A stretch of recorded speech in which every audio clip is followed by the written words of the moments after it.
네, 안녕하세요. 부산국제영화제 아주담담 스페셜 라운드 진행을 맡은 신의 21 김동훈 기자입니다. 반갑습니다.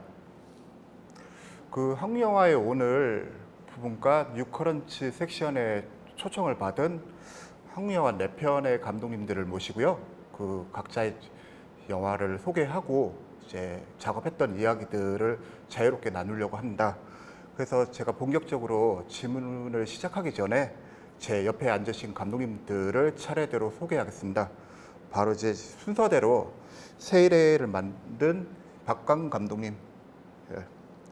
그리고 제 옆에 박강 감독님 옆에는 낮에는 덥고 밤에는 춥고를 연출하신 박송열 감독님이시고요. 컨버세이션을 연출한 김덕중 감독님, 마지막으로 한끝을 연출한 유동 감독님입니다.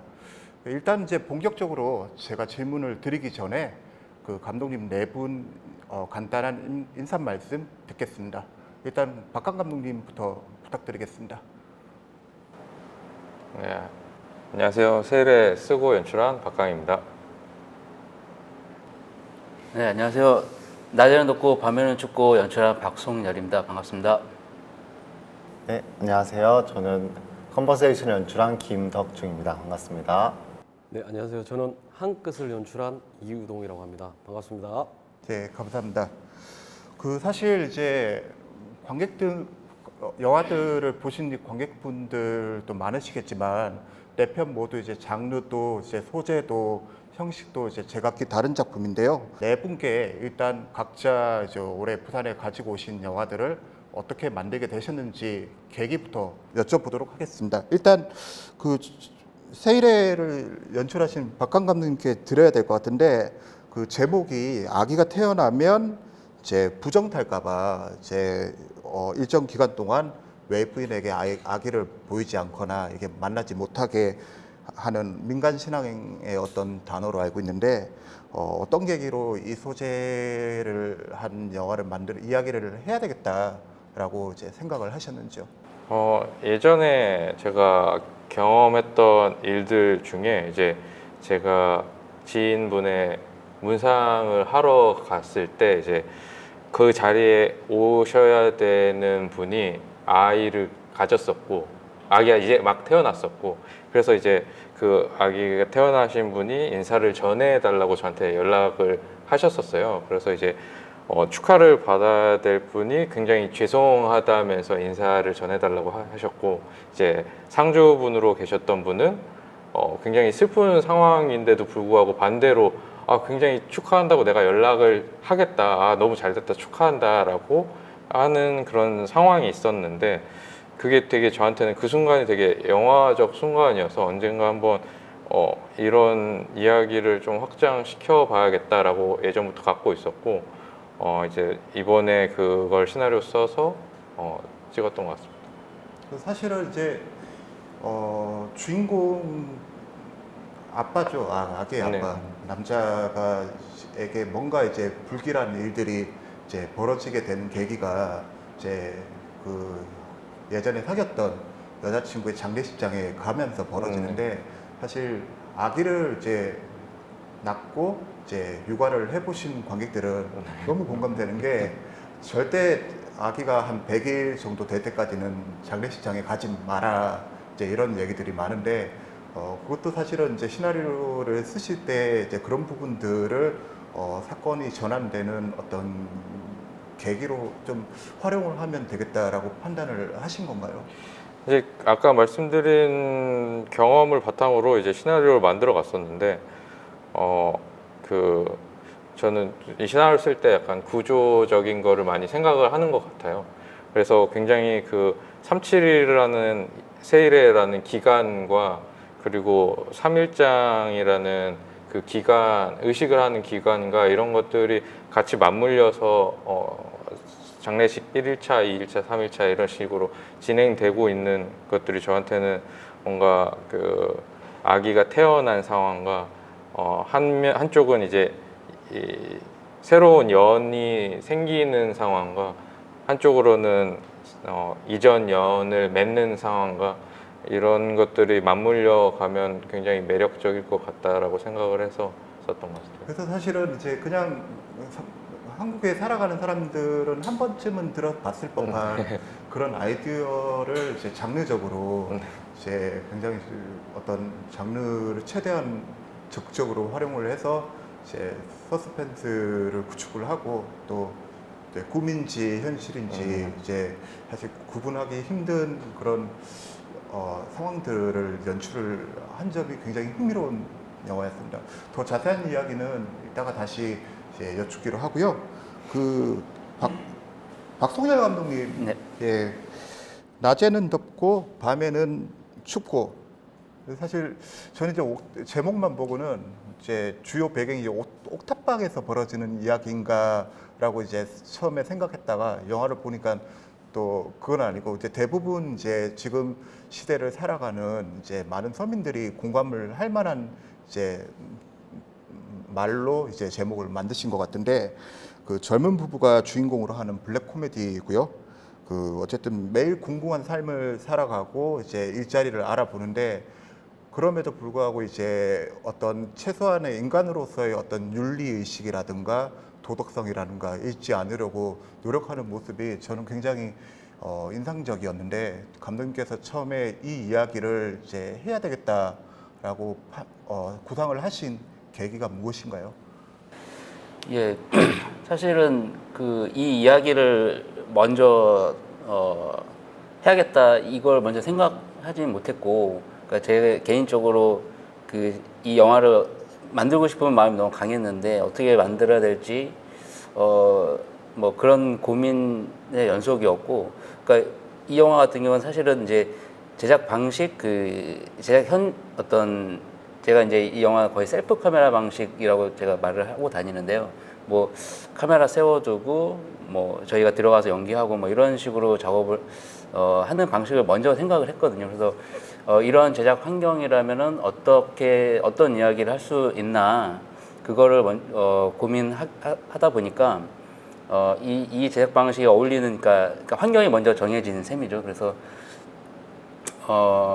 생각한 영화는 이제 이 제작 환경에서는 정말 일상의 어떤 영화, 그다음에 굉장히 미니멀한 구성의 영화가 적합하겠다 해서 생각을 했고, 이 이야기를 가난한 어떤 그러니까 경제적으로 좀 고립된 부부의 이야기를 하게 된 거는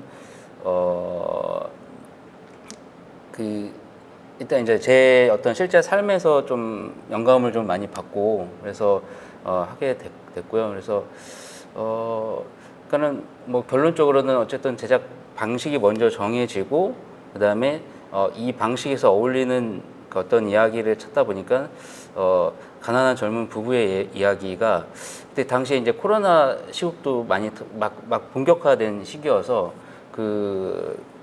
그때의 시점으로는 어떤 뭐 실직자도 많이 나오는 어떤 그런 뉴스가 많이 퍼지고 있어서, 그래서 저도 이제 가깝게 좀 그런 거를 많이 보기도 해서, 그래서 부부의 이야기를 좀 막연하게 시작은 했거든요. 그래서 제가 영화에서 어떤 걸 말하고 싶었는지는 사실 영화 찍어가면서 계속 고민했었던 거고요. 일단 뭐 계기는 그렇습니다. 그 매일매일 경제적으로 여유롭지 않게 살아가는 부부들의 이야기에서 저는 어떤 뭐 거창한 사건이 벌어질 수 있을까라고 이제 영화를 보는 내내 생각을 했는데, 영화는 의외로 이제 크고 작은 일들이 부부에게 이제 닥치고, 또 그때마다 이제 부부는 어떤 게 옳은 선택인지를 계속 이제 고민하는 지점들이 계속 이제 관객들한테 던져주는 이야기인데요. 이렇게 좀 생생한 이야기를 쓰실 수 있었던 거는 아무래도 이제 젊은 부부를 직접 연기한 이제 감독님하고 감독님의 아내분 덕분이 아닌가 싶은데, 두 분께서 이제 시나리오도 같이 쓰신 걸로 알고 있는데, 부부가 같이 이제 이야기를 구상하고 시나리오를 쓰는 과정이 좀 어떤 작업이었는지 얘기 좀 들려주십시오. 시나리오는 이제 그 그러니까 초고는 제가 썼고, 그 다음부터 그 시나리오를 이제 수정하는 작업부터 이제 제 아내랑 같이 수정을 하는 뭐 그런 과정이었거든요. 그래서 그러니까 이제 저는 이제 남편 역할이고 아내는 말 그대로 아내의 역할이어서 서로 그 제가 아내의 대사를 쓸 때 이제 제 생각에서 나온 거기 때문에 그게 그 실제 아내가 봤을 때는 그 대사가 아닐 수도 뭐 있는 그런 가능성이 많이 있어서 이제 그런 부분에서 계속 수정 작업을 많이 거쳤고요. 그래서 대사 부분, 그러니까 영화 전체적으로는 시나리오를 좀 느슨하게 구성을 했었거든요. 처음 시작할 때. 왜냐면 저희 작업 방식이 굉장히 길게 이어질 거라고 생각이 들어서 그래서 실제로 한 3개월 정도 촬영을 물론 이제 계속 한 건 아니었잖아요. 듬성듬성 뭐 진행이 돼서 시나리오가 좀 바뀔 수 있는 여지를 좀 남겨두고 촬영하면서 또 편집도 좀 해가면서 뭐 그런 과정을 거쳤고요. 그래서 시나리오 수정 작업은 아내랑 그 대사 위주로 좀 수정해가면서 그런 작업을 했었습니다. 이제 말씀 들어보면 이제 두 분이 같이 작업하셨기 때문에 굉장히 많은 아이디어가 나왔을 것 같고 그 중에 또 상당수는 또 이제 버려졌을 이야기들도 굉장히 많을 것 같은데 자세한 이야기는 조금 이따가 또 여쭤보기로 하고요. 세 번째 컨버세이션을 연출하신 이제 김덕중 감독님께도 질문을 드리고 싶습니다. 그 컨버세이션은 이제 제목대로 사실 대화를 통해서 이제 관계와 그리고 대화에 얽힌 여러 사연들이 대화를 통해서 이제 관객들한테 들려주는 그런 이야기인데요. 그 조은지 씨가 연기한 여자 은영이라는 여자와 그리고 박종환 씨가 연기한 승신이라는 남자, 사실은 처음에 이제 등장할 때는 서로 무관해 보이는 듯 하지만 사실 이들이 그들의 주변 인물들과 나누는 대화들을 쭉 따라가 보면 그들에게 어떤 일이 있었는지 좀 짐작할 수 있는 단서들, 힌트들이 많이 제시가 된다는 점에서 굉장히 서사를 따라가는 흥미가 있는 이야기로 저는 개인적으로 느꼈는데 감독님께서 전작 에듀케이션을 만드시고 난 다음에 신작으로 이런 이야기를 내가 해야겠다라고 생각하신 계기에 대해서 좀 들려주십시오.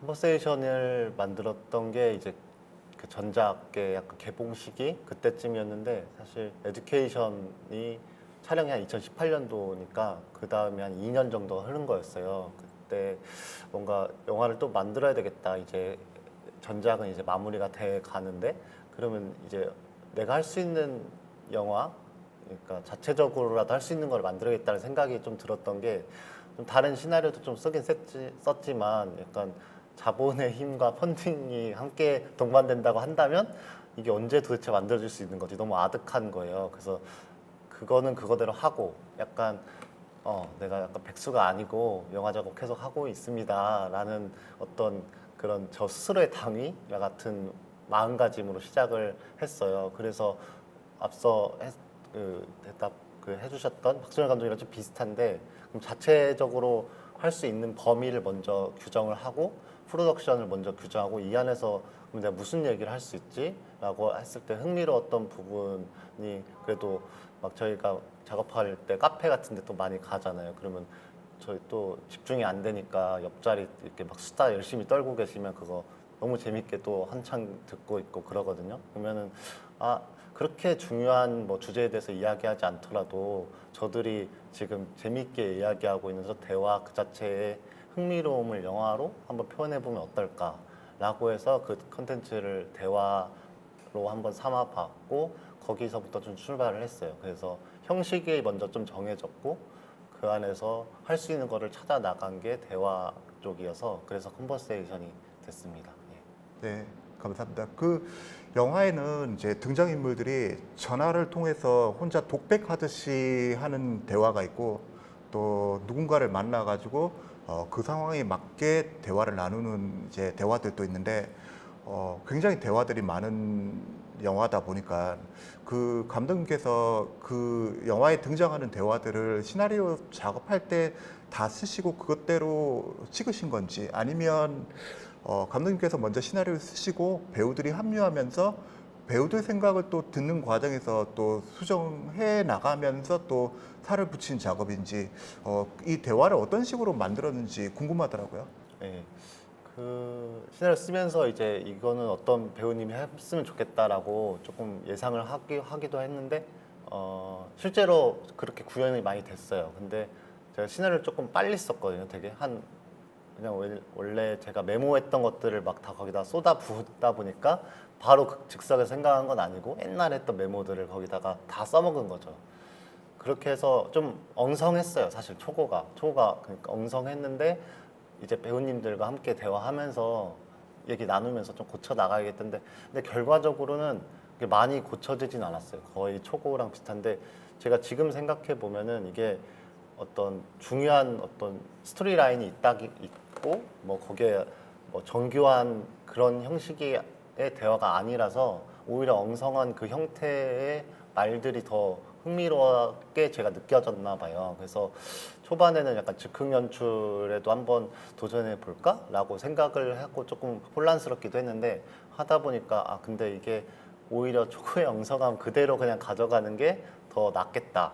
왜냐면 좀 거기가 좀 비어 있기도 하고 그 비어 있는 틈새 틈새가 실제 우리 대화랑 비슷하니까 그래서 어느 정도는 시나리오랑 거의 계획대로 좀 됐던 부분들이 있죠. 근데 모든 씬들이 다 그랬던 건 아니고 일부 씬들은 그래도 거기에서 좀 많이 어떤 것들을 좀 더 예상치 못한 순간에 대사들을 해주셨으면 좋겠다. 왜냐하면 많은 인물들이 나오는데 그게 저 한 사람의 목소리처럼 느껴지면 안 되니까.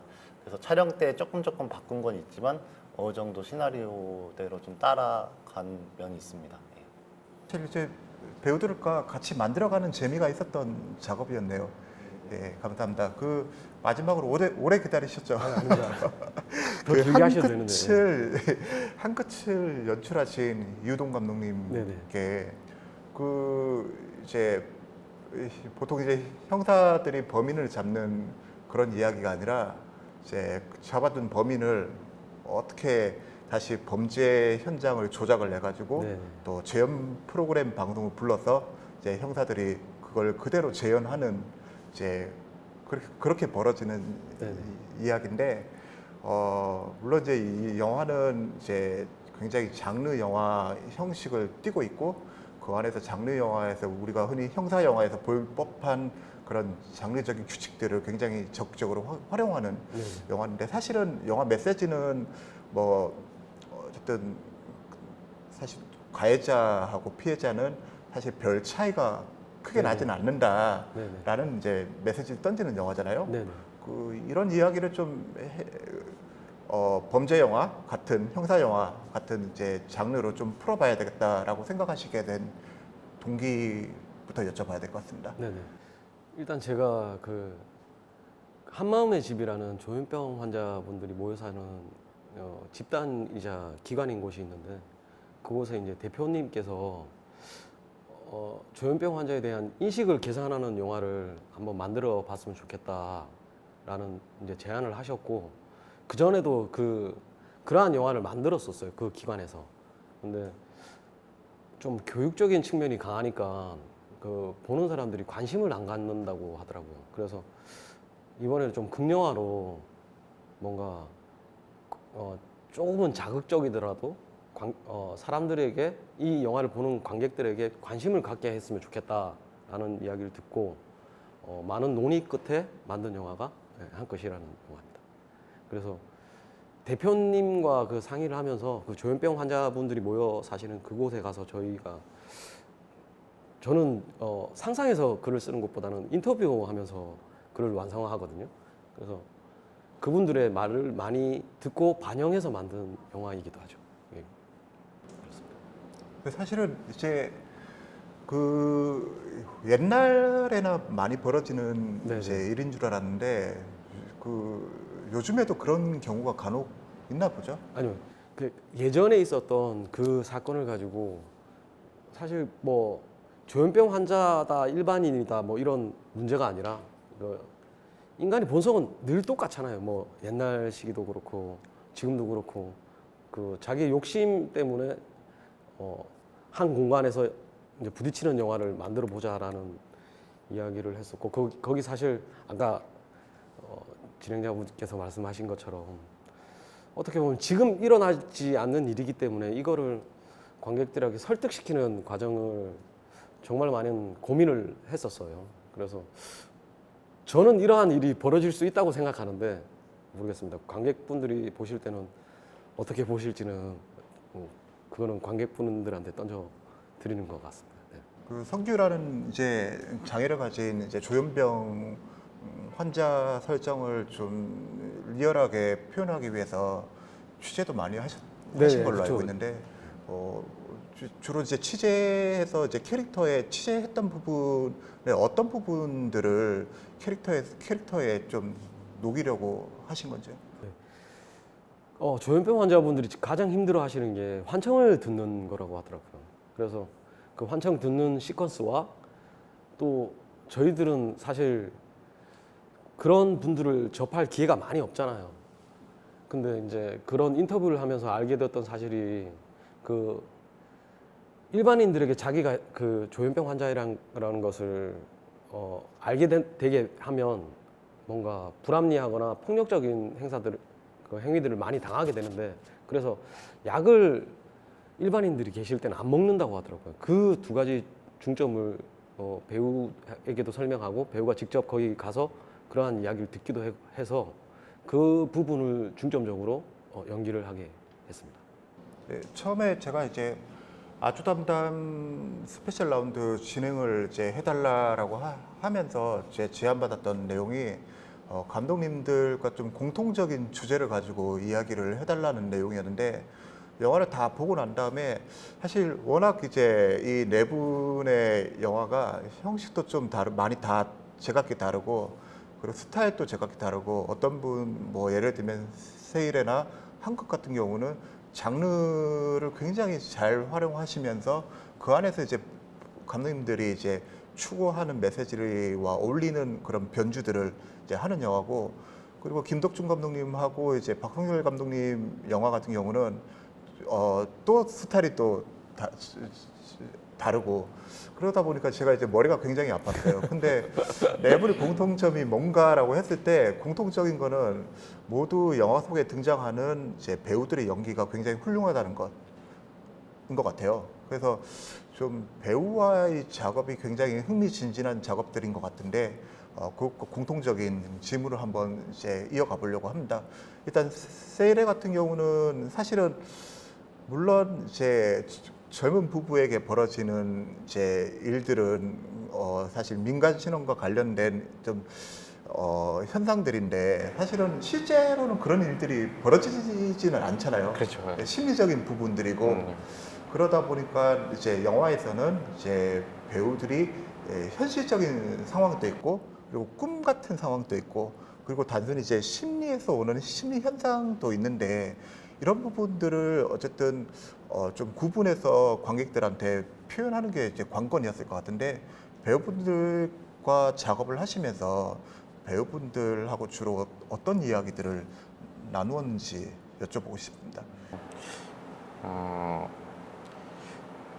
공통적으로는 최대한 현실적인 방식의 연기를 하는 게 좋을 것 같다라는 게 가장 기본적인 기조였던 것 같고요. 왜냐하면은 영화 자체가 극영화 장르성이 어느 정도 세게 있기도 하고, 사건들이 계속해서 뭐 현실과 판타지를 계속 섞어 나가고 있고, 그런 상황에서 조금 더 리얼리티 베이스에 붙어 있어야 좀 더 이 이야기가 되게 매력적으로 다가가거나 좀 더 스산하게 다가가거나 할 수 있다고 생각을 해서, 기본적으로는 이제 되게 현실적이었으면 좋겠다라는 생각을 했었고, 그 안에서 이제 주인공이 거의 많은 시간을 모두 나오는 이야기인데, 그 안에서 이제 현실과 판타지를 뒤섞으면서 서현우 배우님이 그 기본 안에서 뭔가 조금 더 주고 빼고를 하는 거를 굉장히 디테일하게 잘 해주셨던 것 같고, 개인적으로 이제 다른 배우분들과 좀 다른 지점에 있는 그 아벨 씨가 연기한 캐릭터는 좀 얘기를 많이 했던 것 같아요. 그냥 딱 현실적인 베이스에서 나가기에는 조금 다른 지점이 크게 있어서 이게 현실에 있는 인물인가? 왜냐면은 그 상주로 나올 때에도 이제 현실적이라면 굉장히 감정적인 것들이 엄청나게 많이 들어가야 되는데 그런 것들을 조금 빼자라는 얘기를 했었고 그 빼는 이유에 대해서 이야기를 많이 했던 것 같고 이런 저는 어떻게 보면 오컬트적인 부분도 약간은 시나리오 쓸 때 생각을 했었고 그런 부분에서 아벨 씨와 그 캐릭터에 대해서는 조금 다른 방식으로 얼마나 감정을 빼야 될까 조금 더 너무 빼면 안 될까 이런 부분의 선을 조금 많이 얘기하면서 찍었는데 저는 굉장히 아벨 씨 캐릭터가 매력적인 선에 다가가서 찍혔다고 생각을 하고요. 그래서 그 부분들에 이제 배우분들한테 되게 감사한 부분이었던 것 같습니다. 그런 원칙들이 분명한 이야기인데 그 혹시 특히 남자 주인공을 맡으신 배우 연기가 네. 굉장히 인상적이었어요. 근데 그 배우분이 합류하시면서 원래 감독님께서 이제 쓰셨던 이야기에서 좀 달라진 느낌이나 뭐 추가된 설정 같은 게 있나요? 설정이라기보다는 처음에 이제 현우 배우님을 만나기 전에는 조금 더 날카롭고 원래 조금 더 이야기보다. 센 예민함이 굉장히 세게 두드러지게 보일 수 있는 그 시나리오 상태였는데 다른 영화 단편 영화를 보면서 현우 배우님이 제가 느끼기에는 기억하는 현우 배우님은 이제 보이와 녹양이나 뭐 병구 예전에 단편 병구나 이렇게 되게 푸근한 옆집 어떤 형 같은 느낌이 굉장히 셌었는데 다른 어떤 영화를 보고 다른 이주선이라는 단편을 보고 굉장히 다른 매력이 확 눈에 띄게 저한테 들어왔었고 그래서 그것도 가지면서 예민함도 같이 가질 수 있는 약간 양가적인 거를 굉장히 잘 표현해 주실 수 있겠다는 생각을 했고 그렇게 해서 이제 현우 배우님이랑 만나서 얘기를 하면서 조금 더 그런 한쪽 방향으로 예민함으로 치우쳐지지 않은 좀 더 인간적인 좀 더 현실적인 부분들이 굉장히 많이 들어왔다고 생각합니다. 배우가 살렸네요 이야기를. 네, 항상 감사해하고 있습니다. 이제 박성열 감독님은 굉장히 흥미로운 작업이었을 것 같다라는 이제 생각이 드는데 사실은 물론 제가 이제 배우 연기를 해본 적이 없어서 잘 모르지만 나 자신을 연기하는 건 보통 다른 캐릭터를 연기하는 것보다 더 힘들 것 같거든요. 근데 이제 그 감독님 같은 경우는 이제 아내분하고 같이 이제 자전적인 캐릭터를 이제 직접 연기를 하시는데 그런 경우에는 이제 그 동료 배우인 이제 아내분하고 주로 어떻게 좀 보여줬으면 좋겠다라는 원칙이나 이야기를 나누셨는지요? 일단은 기본적으로 저는 연기를 전공한 사람이 아니고 근데 이제 제 아내는 그 연기를 전공한 친구라 그래서 저는 이제 어떤 영화 이야기의 연출을 제 역할을 좀 중점을 뒀다면 연기하는 부분은 그 아내가 그러니까 연기 선생님이 된 뭐 그런 역할로 주로 갔거든요. 그래서 저 같은 경우는 저도 이제 제가 막상 이제 카메라 세팅 다 하고 연기하려다 보면은 갑자기 또 머리가 하얘지고 연기를 어떻게 해야 되나 뭐 이런 게 계속 반복이 됐었는데 이제 저는 이제 그 아내를 믿고 아내가 계속 모니터링을 해주고 그런 방식으로 좀 작업을 많이 연기는 이제 그런 방식으로 좀 많이 작업을 했던 것 같아요. 두 분 중에 누가 NG를 많이 내셨어요? 엔진은 물론 제가 많이 냈고요. 네. 그래서 사실 연기 어떤 장면에서 오케이냐 NG냐 이것도 거의 아내의 결정으로 좀 많이 진행을 했었고요. 네. 그럴 경우에 이제 뭐 벌금 내기라든가 그런 벌칙 같은 거는 뭐 그렇게까지는 아니지만 네.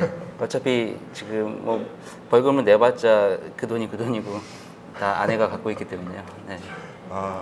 왠지 메이킹 필름 같은 걸 남겨놓으셨으면 좀 재밌을 것 같은데. 메이킹 필름 거의 못 찍었죠. 그 뭐 촬영하느라 그냥 스텝 현장이 그래갖고요. 그래서 몇 장면만 뭐 사진만 좀 남아 있고 예, 그렇습니다. 예, 알겠습니다. 이제 컨버세이션 얘기를 안 할 수가 없잖아요. 저는 제 개인적으로 물론 박종환 씨는 원래 연기를 이제 잘하는 배우고 또 박종환 씨가 이 영화에서 이제 보여준 연기도 굉장히 인상적이었는데 제 개인적인 생각은 이제 조은지 씨의 이제껏 보지 못한 얼굴을 좀 본 것 같아요. 굉장히 인상적이었고 저 배우가 원래 저런 모습이 있었나 싶을 정도로 굉장히 좀 기억에 많이 남는데 아까 전에 이제 감독님께서 이제 배우들과 같이 대화를 나누면서 이제 그 영화 속에 등장하는 대화들을 같이 만들어갔다라고 하셨는데 박종환 씨하고 조은 씨가 합류하시면서 주로 이제 원래 감독님께서 구상하셨던 이야기에서 어떤 부분들이 좀 바뀌었는지 또 어떤 부분들이 좀 추가가 됐는지 그 얘기도 좀 생생하게 들려주십시오. 그동안 조은지 씨는 약간 초반부터 제가 좀 염두에 두고 이분들이 해줬으면 좋겠다라고 해서 그러니까 시나리오 다 쓰여지지 않았을 때부터 좀 생각을 했었던 것 같아요. 그래서 제 안에서 막 그냥 내적 세계 안에서는 이미 두 분이 막 부부인 거예요. 그래가지고 시나리오 그래가지고 막 썼는데 실제로 조금 걱정을 많이 했죠. 그래서 이거를 내밀었을 때 이렇게 워낙에 좀 그렇게 굵직한 얘기는 아니다 보니까 해주실까라고 했는데 흔쾌히 두 분 다 너무 재밌을 것 같다고 이렇게 함께 해주셨는데 근데 리허설이나 이런 거를 많이 하진 못했어요. 어쩌다 보니까 뭐 그렇게 되기도 했고 근데 뭐 만나긴 했었는데 거기서 리딩을 하거나 뭐 그렇게 하진 않았었거든요. 근데 실제로 그때 리딩을 하고 얘기를 많이 들으려고는 했습니다.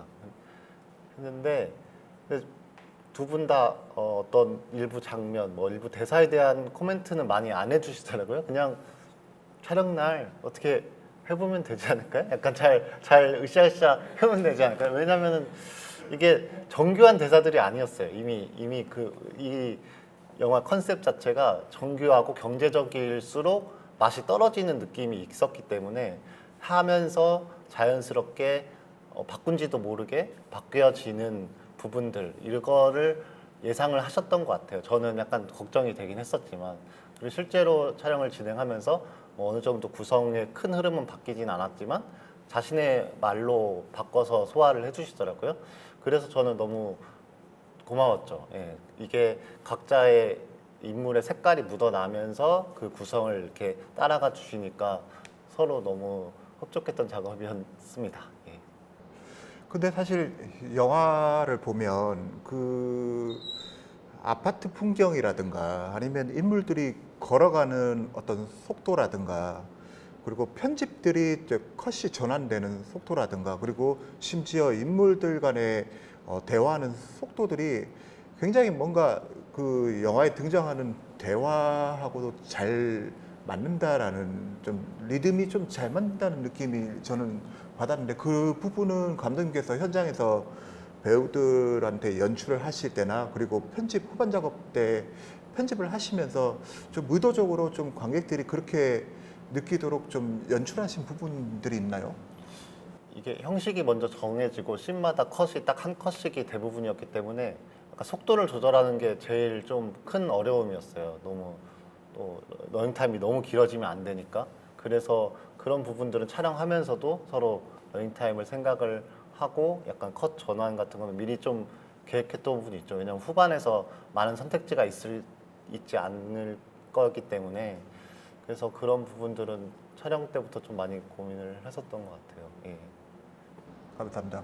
네네. 유동 네. 감독님께는 원래 이제 감독님이 연출을 하고 연기를 같이 대학 시절에 전공하셨지만 연출을 하시기 전에는 이제 주로 드라마나 영화에서 이제 배우로 활동을 하셨고 네네네.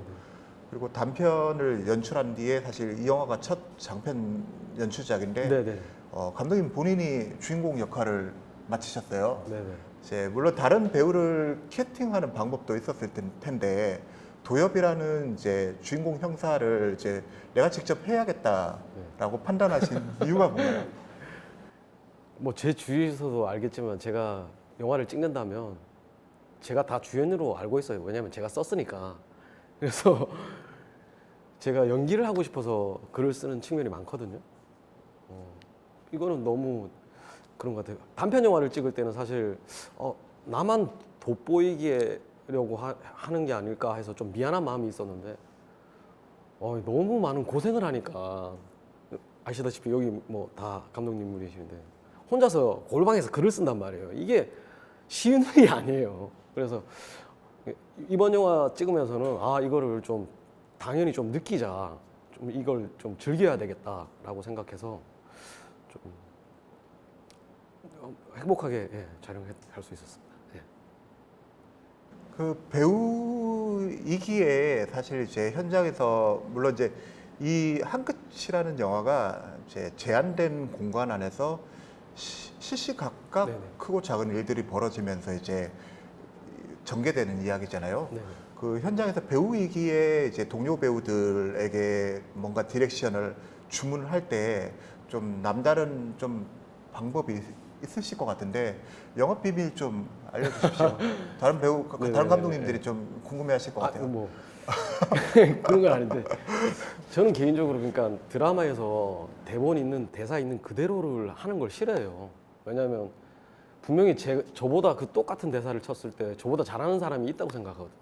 근데 이 봉준호 봉준호 감독님 다 좋아하시지만 봉준호 감독님의 인터뷰 내용에서 그런 말씀을 제가 봤는데 너무 좀 감명 깊게 생각하고 어느 기자분께서 봉준호 감독님께 질문을 했대요. 영화 하는 순간 영화를 찍을 때 가장 힘든 시기가 언제냐? 그러니까 영화 50% 정도를 찍었을 때다. 왜 그러냐? 이러니까 자기는 이제 봉준호 감독님께서는 글만 쓰니까 이 카메라 앞에서 배우들이 쌓아지는 감정들을 자기는 이제 그걸 생각지 못했다고 하더라고요. 근데 그때 그 배우들이 하는 말을 듣지 않고 무시하고 이렇게 해버리면 영화는 산으로 가더라라는 말씀을 하셨어요. 그 말을 들으니까 제가 뭐 봉준호 감독님도 아닌데 제 글을 남들한테 강요하는 것 자체가 봉준호 감독님보다 뛰어나다라는 그런 생각이 드는 거니까 제 글을 줄 때 이 감정이 연기가 가능하냐? 만약에 안 된다면 이 대사 하나만 살려주고 하고 싶은 걸 해라라고 하거든요. 그래서 그게 크게 벗어나지만 않는다면 허용해주는 범위 내에서 하니까 배우들이 즐겁게 연기를 할 수 있죠. 다음 영화에도 주연을 또 맡으실 거고. 그건 아닐 것 같습니다. 예. 알겠습니다. 그 마지막으로 그 감독님 네 분께 이제 슬슬 마무리해야 될 것 같은데 공통적인 질문 짤막하게 드리면서 이제 마무리하겠습니다. 그 코로나 이제 네 편 모두 사실 감독님들이 이제 제작진들 그 배우들과 같이 코로나 시국에서 이제 촬영하고 편집하고 또 관객 앞에 첫 선을 보였는데요. 사실 작년하고 다르게 올해 부산에 영화를 보러 오신 관객들이 굉장히 많아서 저도 깜짝 놀랐고 감독님께서 이제 만드신 영화를 부산에서 관객들과 이제 만나게 된 소감을 네 분께 듣고 이제 끝내겠습니다. 일단 이제 제 옆에 계신 이제 코로나 때문에 되게 이제 영화 만드는 것도 그렇고 보는 것도 되게 많이 달라지고 변해가고 있었던 것 같아요. 근데 저는 개인적으로 영화랑 극장을 되게 좋아하고 사랑하는 사람으로서 되게 그게 아쉬운 면이었는데 그게 부산에서 극장에서 틀 수 있게 돼서 너무 기쁘고 감사한 느낌. 네. 네. 박성규 감독님. 네. 뭐 부산 영화제에 와서 너무 그 설레는 시간을 계속 지금 보내고 있어서 뭐 그냥 너무 좋다 뭐 이런 말씀밖에 드릴 게 없습니다. 네, 감사합니다. 그리고 김덕준 감독님이요. 네. 영화를 찍으면서 고민을 많이 했던 게 지금 현실은 마스크가 있는 세상인데 저희 영화는 마스크 없는 세상인 척을 했었거든요. 그래가지고 이렇게 해도 되나? 라고 하면서 생각을 했는데 이거 오늘 부산에 이제 있으면서 뭐 점점 이제 세상이 회복되고 있구나? 라는 어떤 그 설레임을 함께 느끼고 있어서 너무 좋고 관객분들도 많이 그거를 함께 이겨냈으면 좋겠습니다. 네, 마지막으로 이우동 감독님. 네. 저는 개인적으로 부산이 고향이기 때문에 고향에 와서 너무 기분 좋고요. 독립영화라는 게 사실 이 만들어지긴 했지만 관객들에게 보여지지 않는다면 그 진짜 노력한 스태프들과 배우들이 이거를 볼 수 있는 공간 자체도 없잖아요. 그러니까 이 부산이라는 이 큰 영화제에 와서 배우들과 스태프들의 노고에 조금이라도 좀 뭔가 보답한 느낌이 있어서 너무 좋습니다. 네. 이상으로 이제 좋은 말씀 들려주신 감독님 네 분께 감사드리고요. 그 아주담담 스페셜 라운드 이상으로 마치겠습니다. 감사합니다.